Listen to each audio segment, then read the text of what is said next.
Thank you so much for being here for the virtual Meet the Employer with Southeast Toyota. I'm Caroline, your Skills USA Florida State President.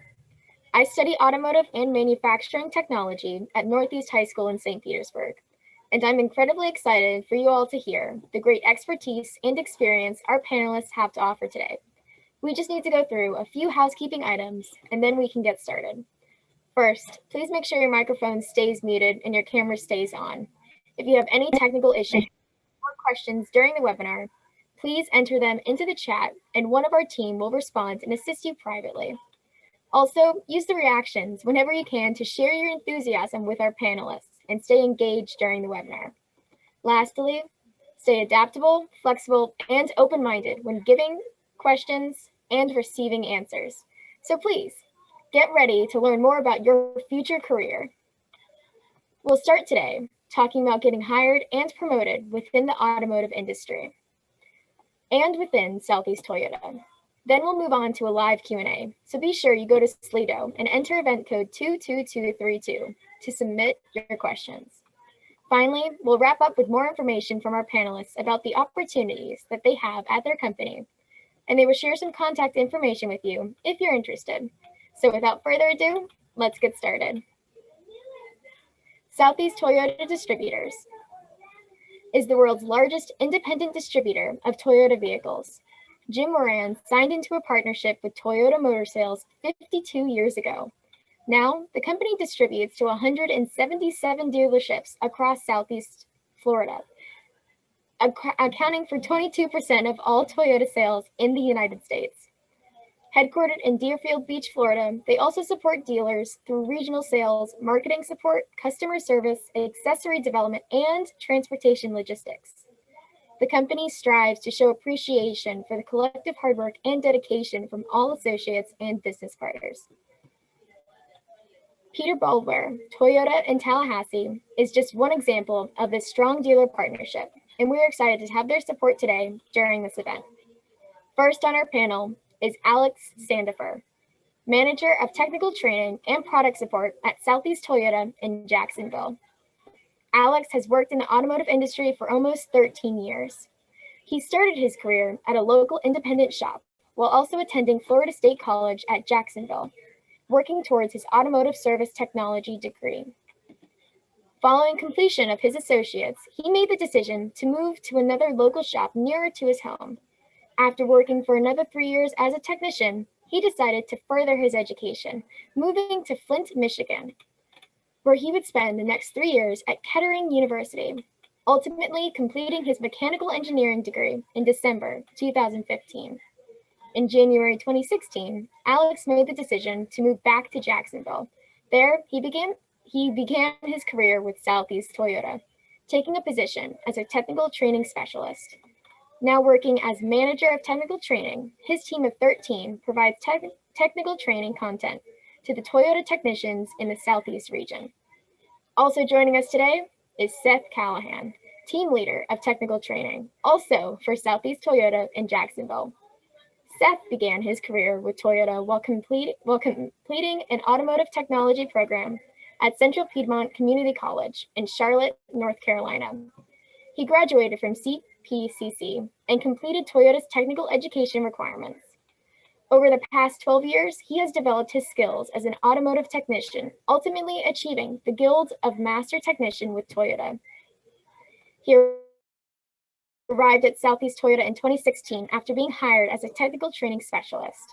He's passionate about supporting the 177 Southeast Toyota dealers in the SET region and finding creative ways to improve technical training. Finally, joining us today from Boulware Toyota is Ron Eubanks, Master Technician and Shop Mentor. Ron has been an automotive technician for over 35 years on Toyota vehicles.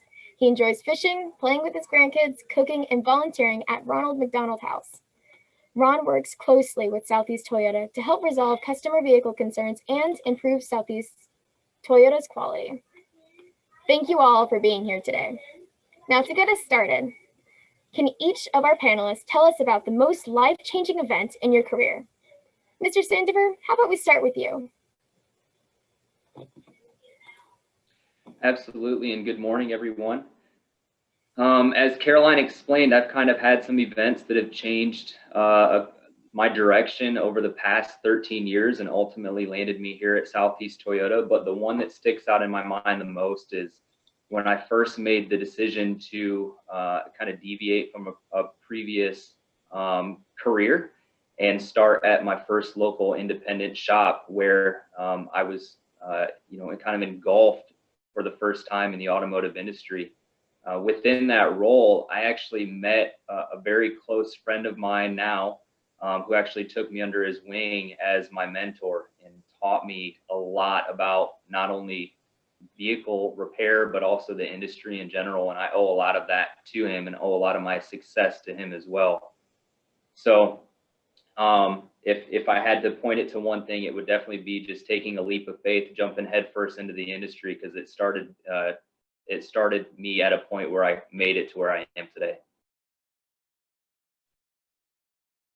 Taking a leap of faith isn't easy, but it's obviously gotten you somewhere. Mr. Callahan, how about you? Good morning, everybody. Similar to what Alex said, when I graduated high school, I wasn't exactly sure what I wanted to do, and I chose to pursue an automotive degree. And there were several reasons why, but one of them was to obviously try to join a job where I could kind of grow my career. But really the second piece was just learning a skill that I could use the rest of my life, regardless of if it was something that was a way that I was going to make money or if it was something that I would just do as a hobby. So I think making that choice to get my automotive degree, and which involved me moving several hours away from what I was used to being near, and making new friends, and ultimately it led to several jobs and where I am now. What about you, Mr. Eubanks? Well, I guess what changed my career, I guess you'd say the most, was I've always loved automotive field. I mean, whether it's working on, just about anything on a car, as long as I like the problems of a car. But the biggest thing I think that has changed my career is whenever I first came down from Missouri, I started with Courtesy Toyota in Tampa. Started there.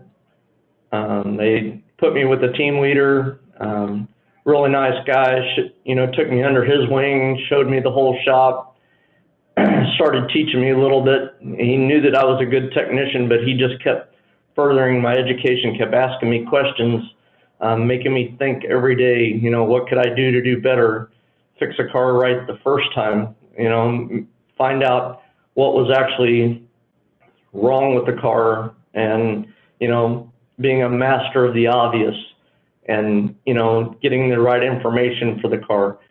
At that time, I, started quizzing him a little bit and saying, like, how did you get so smart? Where did you, get all your information? I started just being a sponge around him. His name was John Adams. He was a very good master technician. He, MDT, he was the first one to win the Masters Technician competition. And then he went on to win the second Masters Technician competition. And I started realizing how smart he was and everything it is, and that was probably one of the, as long as I paid attention and mentored around him, he was probably one of my best teachers, and that's probably one of my best experiences. Very fascinating. You all seem to have very successful careers in the automotive field, but something that our young technicians in the audience might want to know is, how did you enter the career in the first place?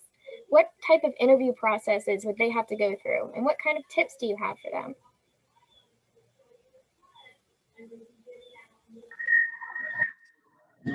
So I can start.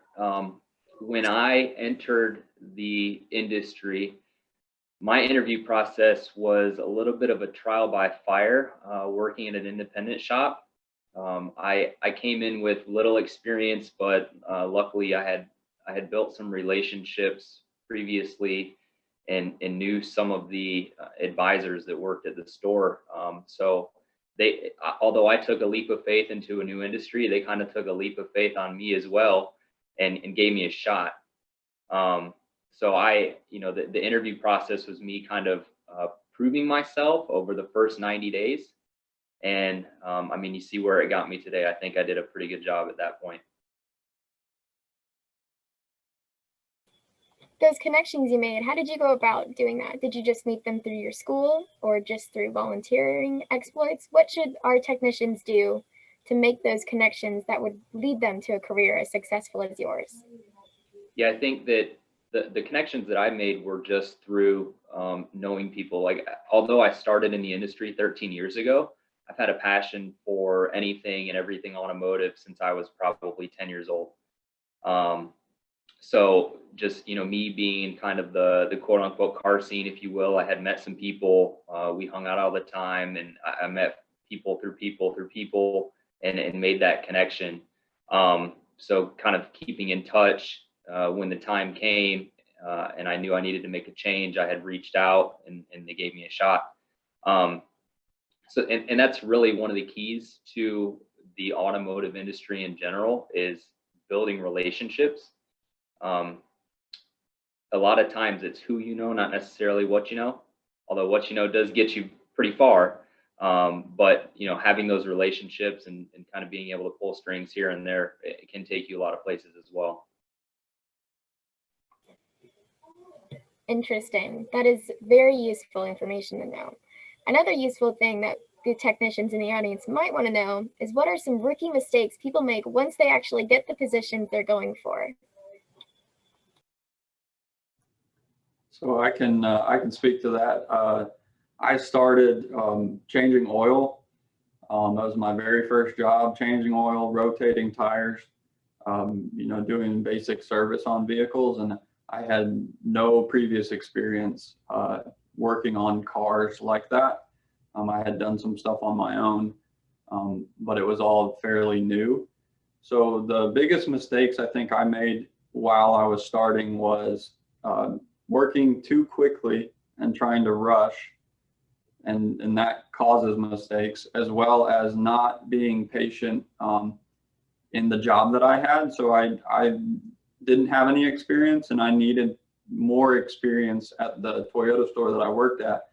And so I really just needed to be patient and spend time learning the job before I moved on to what I thought was a better job or a bigger job. So take your time and be patient, and you'll learn a lot and you'll make less mistakes when you first start working. I would imagine Ron would agree with that, because Ron works with a lot of younger technicians in his shop. Well, the thing that I can say about, being, going into this environment is be very respectful, show up on time, and just be a sponge and try and learn as much as you can now where you're at. Because the first thing that I ask people is, what do you do? And they, and they start off, I said, do you build anything? Do you make anything? Do you, what do you do in your spare time? And then after they tell me, what I've done, I said, okay, what did you break? And they're like, what? I was like, what did you break? I said, then did you fix it? Then did you make it run? And or whatever it is, whether it's a hair dryer or whatever you worked on, and just, go through, like things like that to find out what somebody's doing. Whenever you come into this environment, you got to think of you're coming into a professional place that we're working on cars. It's not just a mom and pop shop where they really don't care. Whenever you come to Toyota or you go to a professional business, you need to be a professional and you need to take care of those things. So that's something that I can add. They say learn from mistakes, but those mistakes don't necessarily have to be your own. So the technicians in the audience should definitely listen to that advice. Another thing is, in your success, how did you go about getting promoted in the industry, and how could entering technicians follow that same path? Well, Toyota has a very simple way to do it, and it makes it very easy for like a technician with no experience. They can come in and we have a grid that shows them, look, this is your basics, you need to start here. You need to start by doing we have modules that they can do online. We have, you know, you can study ASE testing, you know, you can get started. And if somebody has a plan and a goal, they can look at their plan, they can set their goals, and then they can achieve those. And it makes it fairly simple. It isn't like, you know, you have to go out of the box and say, well, I have to come up with this idea or this. You're going in a professional environment where they already know what they want. They know what they want you to do.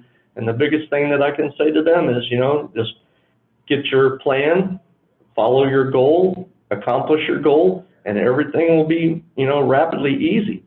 And that's the best thing I can tell you.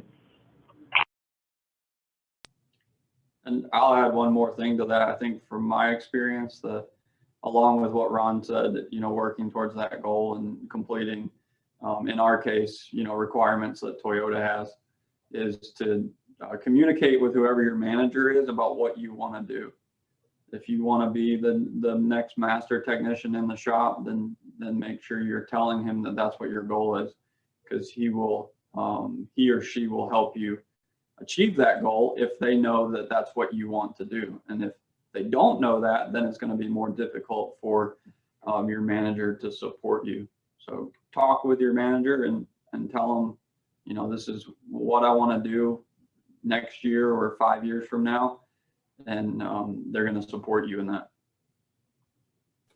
Communication and goals are valuable elements into improving and furthering your career. Let's move on to a relatively fun question. What does a daily day look like to you guys? What type of jobs do you do?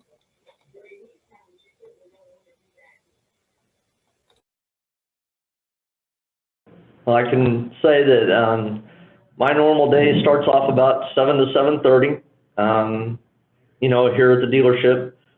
And my normal day is not normal. We work on all sorts of problems. The best thing that I like about my job is never is there one day that is the same. It's not repetitive. It's not boring. I love getting up every morning and coming to work. I enjoy it. It's like some people don't like working on problems. I do. And in our business and our end of the industry is a service technician. We're not just changing oil. We're not just, you know, doing the easy stuff. We're finding the problems. We're figuring out why the car won't start. We're figuring out why the lights won't work. We're figuring out why the vibration is in the tires. And that's what keeps me going every day. It's like I've been doing this for more than 35 years, and every morning it's different. So it's a challenge every morning, but I like doing it. If you love what you do, that is one of the biggest goals they suggest, is make sure that you love your work. So I'm happy to hear that you guys do. Let's take this question. What would you consider the greatest benefit of working in the automotive industry?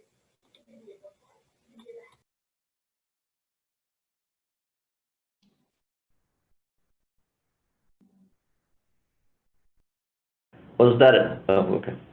Sorry.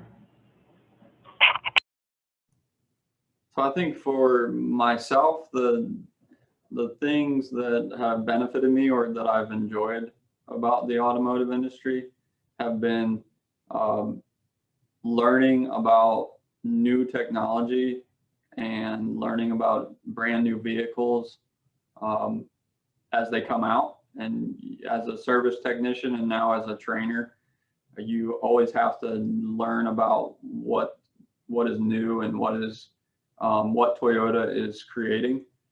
And then also, I think there are relationships that I've made with friends through work and the industry that I still have from years ago. So I think building just the relationships in the industry, you know, I still keep in touch with people I worked with many years ago who I don't work directly with anymore. And then the third thing I will say is kind of what I mentioned earlier. It's a skill that you can go to work every day and get paid to fix people's vehicles. And then at the end of the day, if your own vehicle is broken, you have the skill to fix your own car, and you don't have to pay somebody else to do it. Now, it's not necessarily as much fun to fix your own car if you're, stranded on the side of the road, but you still have that skill.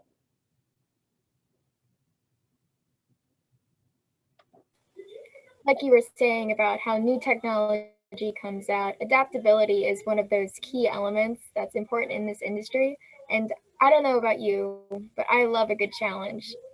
So being able to learn more about that is something that I'm personally going to enjoy very much in this career. All right, well, now we're going to move on to the live section of our Q&A. We're going to take some questions from our participants in the audience. So be sure to go to Slido, SLI.do, and enter code 22232 to ask your questions. We dropped that event code in the chat so you can join in anytime if you think of something. Right now, we'll go with a few that we have currently. How has COVID-19 affected your industry and the hiring process?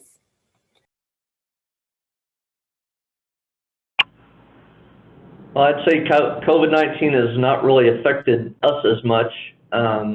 Really, it's made our business a little bit better. I think a lot of people have had to take off work, and they have more time to let us work on their cars, and really we've been busy through the whole thing.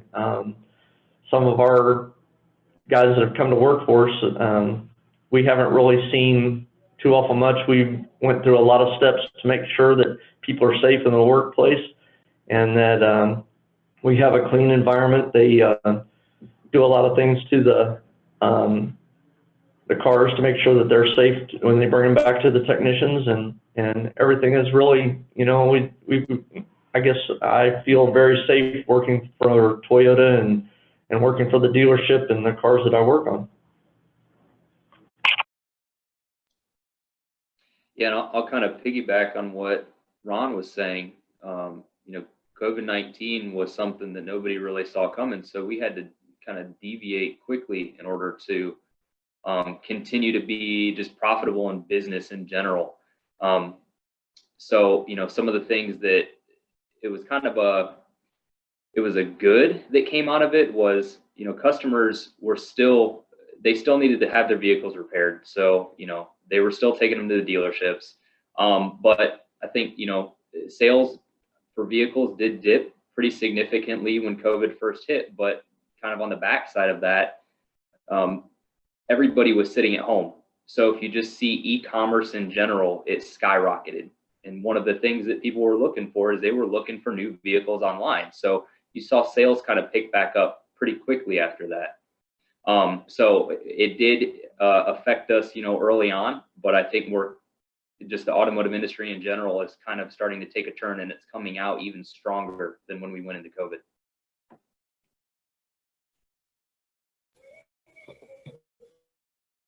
I'm glad that the situation that 2020 has put us in hasn't been all bad.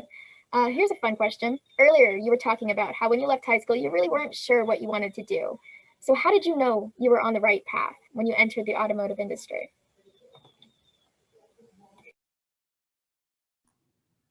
So when I first started my school program at Central Piedmont, I didn't have a job, and one of my instructors connected me with a service manager at a local Toyota dealership, and I interviewed with that dealership, and they offered me a job to come in after class.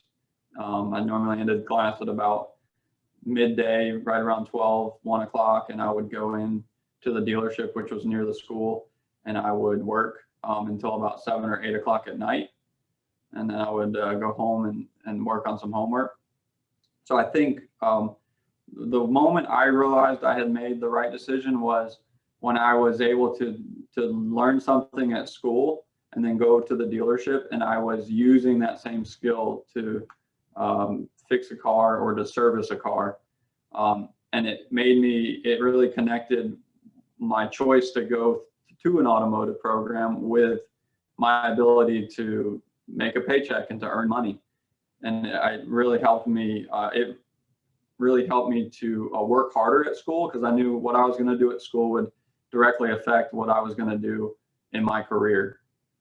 So I think that's the moment when I knew I had really made the right choice.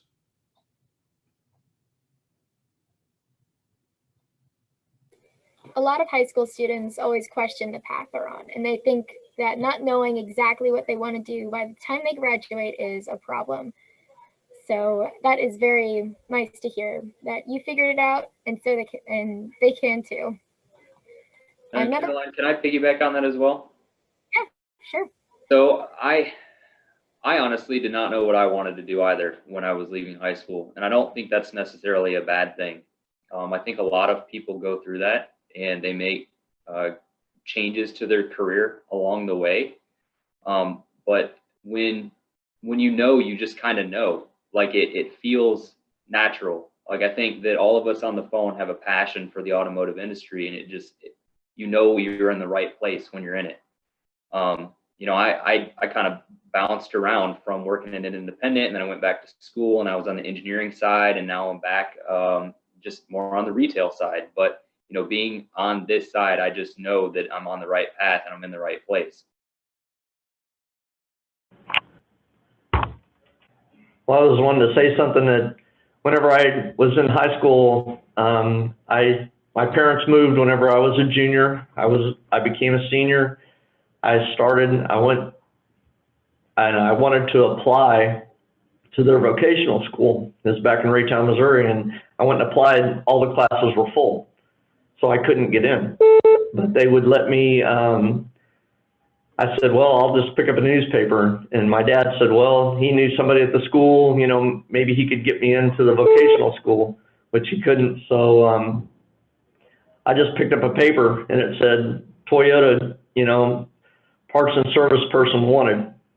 So how I started my mechanical career was I walked into the Toyota dealership, started to put in an application, and they said, can you start, you know, this afternoon? I said, sure. They said, we need somebody right now.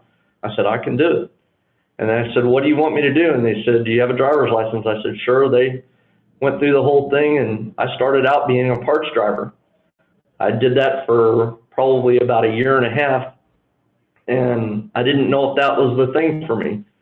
And I then decided, the parts manager at the time decided that he had been in the Navy for many years, and I said, well, that's something that I wanted to do. So I went to the Navy for 6 years. After I got out of the Navy, I came back, and I was just visiting, and they said, hey, you want your job back, man? You really tore it up before. We really want to, you know, hire you back.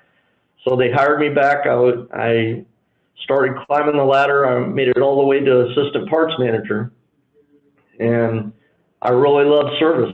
That's what I wanted to do. I went to the GM and I told him, hey, you know, I like my position, but I really want to be in service. And he said, okay, then we're gonna shift you. So then I started working in the shop. I just started changing oil and doing whatever they wanted me to do, and that's how I began my service career.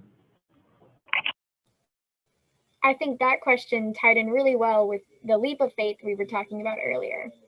I liked how, Alex, you were talking about how you will know when it's right. You'll feel natural. And I think that's really important information for people who don't exactly know what they're going to be soon. Our next question ties in a little bit with what you were talking about earlier. What new and upcoming technologies are you excited about?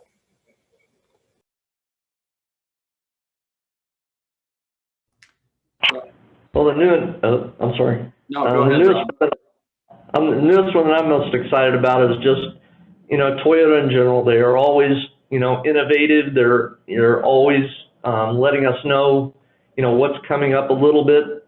And it's just exciting I've always been interested in electric cars, and I've always been interested in hybrids and, you know, and anything with the environment. And Toyota's like, I call it cutting edge compared to everybody else, and they're way far ahead as far as I'm concerned. I like the information, and that's one of the reasons why I picked Toyota whenever I picked them as a career as far as service, was the information that you can get. Like if you have a problem, you have to have a good information source to know how to work on stuff. If you don't have a clue of how to work on something, at least you have someplace to go. You have good information to make a good repair. Yeah, and I'll add to that. What amazes me about the new technology and the piece that's most exciting is, and I compare this to my own truck. I have an old truck that I drive. It's an old Toyota, and it's great. But I get into a new Toyota and I take it out on the road, and that car will keep itself in the lane. It'll move you from, if you're drifting out of your lane, it'll keep you in the lane. And if you're going too quickly and you're coming up on a car that's going too slow, it will slow you down to a complete stop to keep you safe. And I just compare that to the older car that I drive.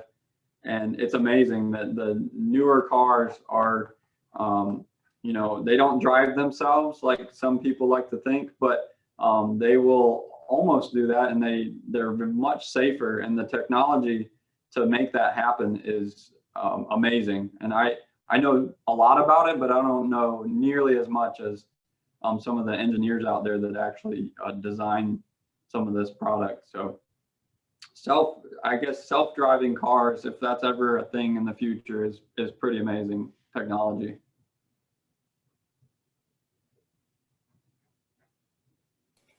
What kind of opportunities do you think are opening up with new technological advancements in the automotive industry?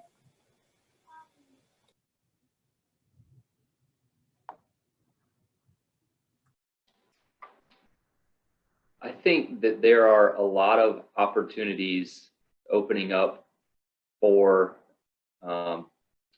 individuals to come in that have a strong understanding of like computers or maybe an IT type background. When you look at a lot of the vehicles just in general that are coming out, they have 10, 20, 30 modules that are constantly talking to one another. And being able to understand the communication side is almost like a must when you're coming into the industry if you want to be successful, in order to figure out how to diagnose these things when it breaks, because it's inevitable, things are going to break. So our side of the industry is repair. Well, how do you fix something that you don't understand? So being able to understand the new technology that Seth is talking about, a lot of that stuff is based on communication back and forth between modules and sensors. Understanding that side is definitely key. And I think one of the things that we push very heavily out of our side is understanding electrical, because that's the foundation for communication networks, is having a good understanding of just the basics of electrical. Electricity is fascinating, and I love that it's being developed in such a way that it's applied to new technologies in the automotive industry. I know that learning about that is something that might be annoying at first, from my class's experience anyway, but I know that it has value. Oh, here's a really good question. What high school class did you think was useless, but you now find very valuable?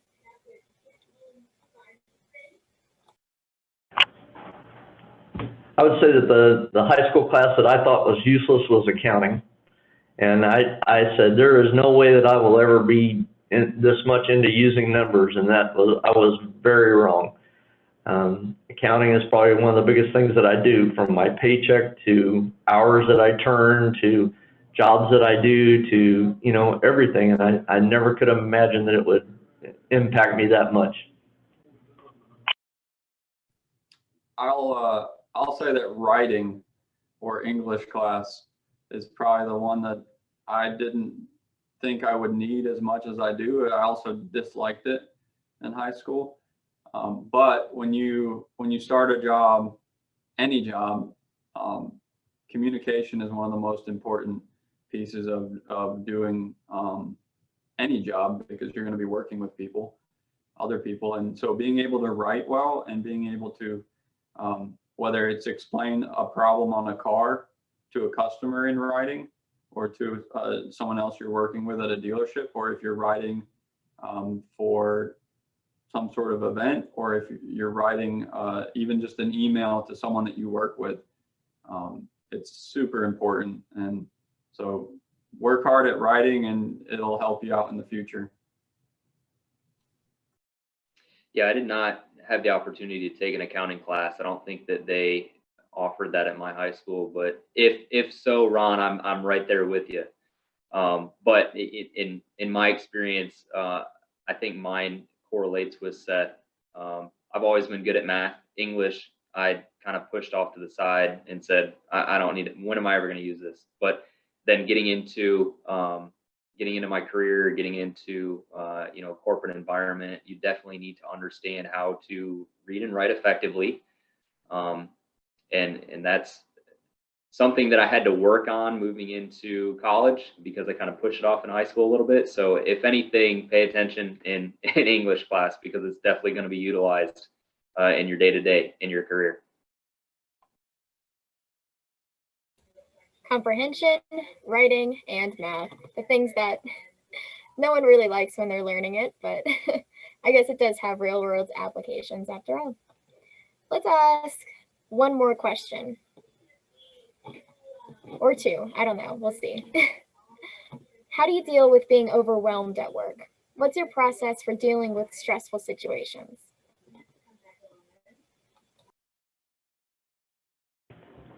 I would say that how I deal with it is, I guess you would just say experience. Whenever you first start out, believe me, I don't know how, some days I did it. It was like some problems that I had, you just didn't know how to face them. But with just having the good people around you and the good mentors that I had, and watching them and learning from them, and don't be afraid to ask a question ever. It's like, or tell somebody, hey, I don't feel good, or this doesn't feel right, or I'm having a bad day, or this is really overwhelming. Just go to them and say, hey, dude, this is bothering me. I think of people first. Once you get the personalities all down, I think one of the biggest thing is just letting people know how you feel. It's like coming to them and just being truthful. It's like if that's overwhelming you, there are lots of people around in our industry. I'd say that through Toyota that with our systems that it's like you can go to a team leader, you can go to a shop foreman, you can go to a service manager and say, hey, I got too much on my plate right now. I need to, and as long as you're communicating, that we can spread all that around. It works excellent. And that's how I dealt with it. Once I've gotten older, it's like it seems like that some days are you just don't know what to do, and some days it's like I don't know what I'm doing, but I got all this done. So it's like some days you have to take each day for what they are. I agree, Ron. And I think two things that I have found helpful for dealing with difficult situations are make a plan, even if you don't follow the plan because your day changes or your week changes. Make a plan. If you're going to start a work day or a school day, even if it's just in your own head, think about what you have to accomplish that day, the classes you have to go to, or the jobs that you have to get done, and then work to complete those. And then also be flexible, because especially in the automotive industry, things change. And your day, you may have a plan for your day at 7 o'clock in the morning, and by the time you get to 10 o'clock in the morning, you realize that your day is not going to go as planned. So if you're flexible and you're able to adapt to whatever your day looks like, you can be successful. You can get the things done that you need to get done. And then because you had a plan, it helps to make your day a little less stressful.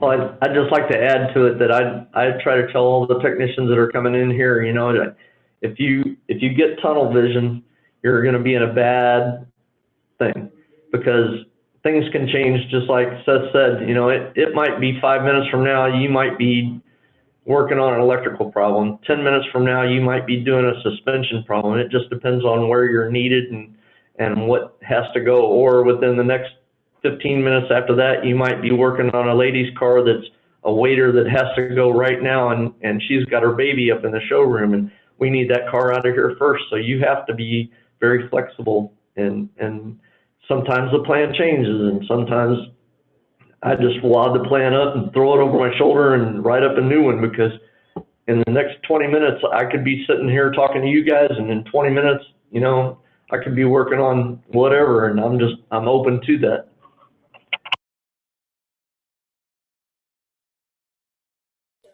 All right, so acknowledge your limits, be brave enough to admit them, and stay flexible from day to day. Valuable work ethic tools that our technicians here today should use. I want to say thank you all so much for your great advice and in sharing your experiences with us today. I know our audience found the information helpful in planning their career path. It sure is going to help me. Now, we'd love to hear one last thing from our panelists, all about the opportunities they have for you to be part of the company and the organization. We're going to throw up a PowerPoint with some information if you'd like to contact them. Yeah, I'll go first. I think if any of you are interested in an automotive career, go spend some time with some people in the industry. If you have any friends or family or connections to a Toyota dealership, or maybe you don't want to work in a dealership and you want to work somewhere else in the automotive industry, go and try to spend some time with those people and see what their jobs are like. That's one thing I wish I had done in high school, was to see firsthand the opportunities that were out there for future jobs, so that I could make a decision on what I thought was exciting. And so if you're able to do that, that will help you. If you don't know what you want to do right now, it's going to help you make a decision in the future.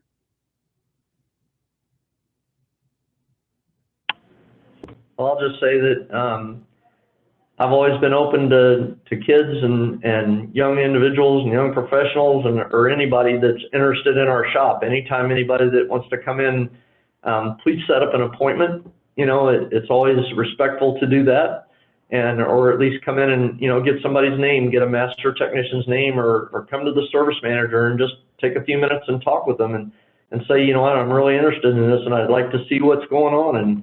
And 9 times out of 10, even more than that, you know, it's like we take kids around all the time and show them. I've shown everybody the shop, from a 2-year-old to an 80-year-old. You know, they want to come in and see what we do, see how it goes, and, you know, and see their car being worked on. As far as like some of the high school kids in our local vocational school, they want to come in and see what it's like, and you know, kind of experience it a little bit to see if that's what they'd really want to do. So like I'd say, just be open and come in and contact somebody. We'd be glad to help you. And lastly, if you're one of the ones that knows exactly what you want to do, and you know that, you know, moving into you know, an automotive program is the path for you, Caroline is going to share on the next slide with you the website for T10, which is the Toyota Technical Education Network. There are various schools throughout our region, a few specifically in Florida. It's a 2-year degree where you get an associate's in automotive service technology while being able to get Toyota certification credits, as Ron was talking about a little bit earlier. And in addition, it's also a co-op, so you're going to get some in-dealership experience at the same time. So that's it's a great opportunity if that's the path that you want to go. Let's close out our Q&A with one last question. What do each of you have? What advice do each of you have to offer to our featured technicians?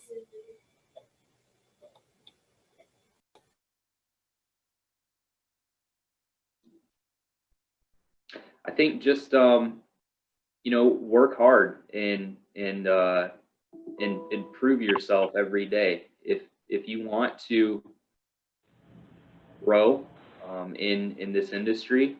You got to show that you want it. So put your best foot forward and keep your head down and just keep working and keep asking questions and surround yourself with people that are more knowledgeable than you. That's one of the best advice that I ever received when I was coming up was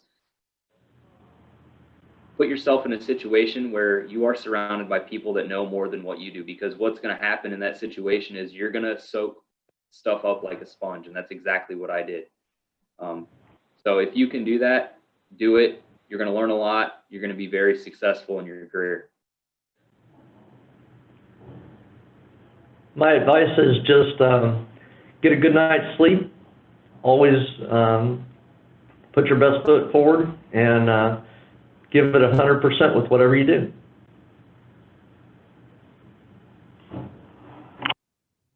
And I would say continue to learn. And you may not go to a class to learn in the future, but if you want to figure out how something works, or if you want to learn how to fix something, either find someone that knows how to do that and learn from them, or I've learned a lot of things on YouTube. There's a lot of people out there on YouTube that can show you a lot. So don't just, put something to the side and admit that you don't know how to fix it or don't know how it works. Take the time to learn how it works. Doesn't necessarily have to be a car problem. It could be something completely different, but it'll make you more knowledgeable. It'll make you better at whatever job or career you decide to go into. And it'll just make you a better person.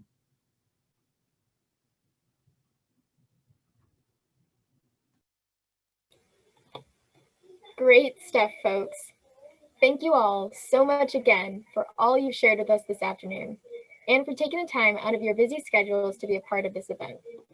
We're sharing contact information on the screen right now if you'd like to reach out to the team at Southeast Toyota for more information on their opportunities. We encourage you to follow up. Thank you to our audience, all of you, for being a part of this virtual Meet the Employer event. Join us on December 15th for our next virtual Meet the Employer with the Iron Workers. Hope to see you there. Bye, everyone. Thanks, everybody.